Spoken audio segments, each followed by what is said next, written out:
Since 1935, the ghost train ride had been a staple at Sydney's most famous amusement park. The train cars took riders through a labyrinthine dark tunnel, where they were surprised by jump scares and other haunted house-style special effects. These effects caused confusion on the night of June 9th, when some at the park initially smelled smoke coming from the interior of the ride.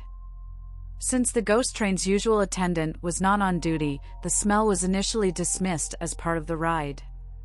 But once black clouds began to billow from the entrances and exits around 10:15 p.m., it was clear that something was very wrong. Riders were evacuated from train cars as they emerged from the tunnel, and it was initially believed that all the riders had been saved. But some of the evacuees mentioned seeing empty cars as the train left the tunnel, and by 11:30 p.m., 7 bodies had been found inside the remains of the ride. It is believed that those who died had left their train cars upon realizing the ride was on fire, and become disoriented and trapped inside the tunnel. 6 children and 1 adult died during the tragedy. 13-year-olds Jonathan Billings, Richard Carroll, Michael Johnson, and Seamus Rahilly all perished. Their longtime friend Jason Holman was also on the ghost train. Holman has since described being pulled from his train car by an alarmed man before it entered the tunnel, when it wasn't yet clear that the ride was on fire. His friends had already entered the ride, and Holman remains horrified by the image of his friend's empty car exiting the burning ride on the other side of the tunnel. The Godson family was visiting Sydney on vacation when John Godson and his sons Craig, 4, and Damien, 6, decided to use their last few ride tickets on the ghost train. Jenny Godson, John's wife, and the boy's mother, has described the split-second decision that left her the family's sole survivor. All of a sudden, I got this thought that I wanted an ice cream. It was just the most bizarre thing. I asked the boys if they wanted an ice cream, and they said no, so off they went with their father, and that was that. I didn't meet them there, they were gone. By the time Jenny arrived at the ghost train to meet her family, the ride was engulfed.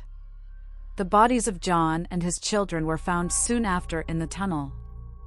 The exact cause of the fire has never been determined, and remains a source of controversy and pain for the survivors and bereaved. However, investigations conducted in the wake of the disaster did reveal that Luna Park had been cautioned the ride was a fire hazard. In 1977, the fire brigade had warned the park of the risks posed by the train's wooden tunnel, which was not equipped with emergency lighting and exit signs. The park had also ignored a warning to install a sprinkler system inside the ride. By 1979, when fire protective measures had still not been implemented, Luna Park was given 12 more months to make the changes. The fire occurred 1 month after this warning. A coronial investigation hypothesized that a cigarette or faulty wiring caused the fire, and that the lack of lighting, signage, and the ride's confusing interior complicated evacuation.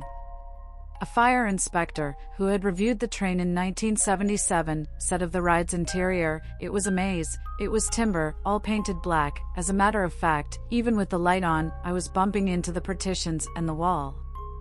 It was a timber ceiling, I would have got lost even with the lights on. The only way I could keep going was to follow the railway track."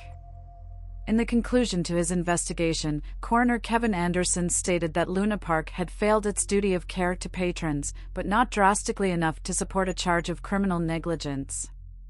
In 1987, the National Crime Authority also opened an investigation into the disaster.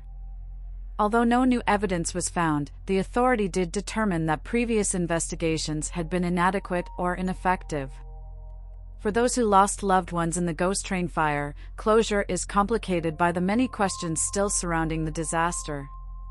For instance, some at the park that day alleged the tragedy resulted from arson. As recently as 2021, visitors and staff who were around the ghost train on the night of June 9, 1979, have described smelling kerosene and seeing a group of men standing around the ride prior to the disaster discussing using kerosene and matches to light a fire. One of these men allegedly said, "You shouldn't have done that," just before the fire was identified. Many of these witnesses report feeling discouraged that they were not contacted by officials to share their first-person accounts of that night. Kathy Dewar, who was working at a Luna Park food stand at the time, says, "For me, there were actually two tragedies. First, there was the fire itself. The second tragedy for me was the failed investigation, not having the truth come out. There was so much buried, so many facts distorted and hidden. I am definitely prepared at this point in my life to give a statement to the police. And I really resent the fact that I was not given the opportunity to do that at the time. Anyone who was at the park that evening should have been interviewed by the police, and whatever observations they had, what experiences they had, should have been documented and recorded." Another theory revolves around Abraham Gilbert Saffron, a crime lord who some claim hired men to start the fire, then paid the lead detective in the investigation to cover up the true cause. Some say Saffron hoped to be able to use the Luna Park land for himself. In 2007, Saffron's niece claimed her uncle was behind the fire, but that he hadn't expected anyone to die in the blaze. However, she later denied making this statement. Saffron was also allegedly connected to several other fires that occurred following the Ghost Train disaster. Luna Park closed following the fire, and much of it was demolished. The site later reopened under a different name before resuming the Luna Park title. Today, the park has new owners, and the Big Top concert venue stands where the ghost train once burned. The victims of the disaster are remembered through a plaque on one of the Big Top's walls. Memorials to the deceased can also be found in Art Barton Park and the chapel at Waverly College. The tragedy was revisited in a 2021 documentary series, which investigated the potential involvement of Saffron and the witness accounts about the kerosene smell and group of suspicious men. Ultimately, the series called for a new investigation into the tragedy.